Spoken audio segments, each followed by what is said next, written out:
Hello बच्चों, let's read the question. The question says moment of inertia of a particle is same whatever the axis of rotation. यह assertion है moment of inertia her particle पे क्या same होता है चाहे कोई सी भी एक्सेस रोटेशन हो. ऐसा तो होता नहीं है. assertion तो पहले ही गलत दिख रहा है. moment of inertia depend on mass and distance of the particle from the axis of rotation. बिल्कुल सही है. हम असर्शन रीजन को बेसिक कंसेप्ट से भी ठीक कर सकते हैं. इनका की कंसेप्ट क्या होता है? जो की कंसेप्ट होता है वो moment of inertia is equal to I is equal to M R square. अब मतलब moment of inertia of particle is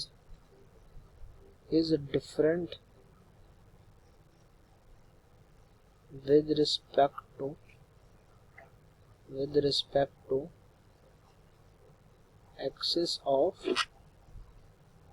rotation. मतलब moment of inertia axis of rotation पर डिपेंड करती है कि वो किस एक्सिस पे कैसी है. सेंटर पे अलग आती है, टेंजेंट पर अलग आती है. It depend on axis of rotation only. It depend on axis of rotation.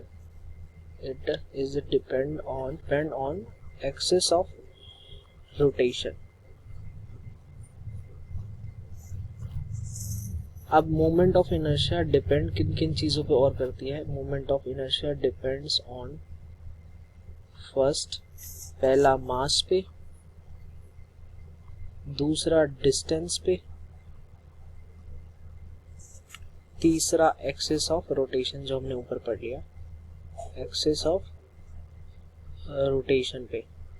इन चीजों पर डिपेंड करती है. जैसे जैसे एक्सिस ऑफ रोटेशन बदलती रहेगी मूवमेंट ऑफ इनर्शिया बदलता रहेगा. अब ऐसे ही समझ लीजिए कि अब हम यहाँ पर हैं, सेंटर के अक्रॉस जो एक्सिस ऑफ रोटेशन आएगी अलग आएगी. हम टेंजेंट के अलग जाएंगे तो वहाँ अलग आएगी. इसी को तो हम पैरेलल एक्सिस थ्योरम तो लगा सकते हैं. अब ऐसा थोड़ी है कि किसी भी पॉइंट पे चली जाइए, किसी भी एक्सिस पे चली जाइए, कोई भी मोमेंट ऑफ इनर्शिया हर जगह सेम ही रहेगी. तो ये तो असर्शन तो बिल्कुल गलत है.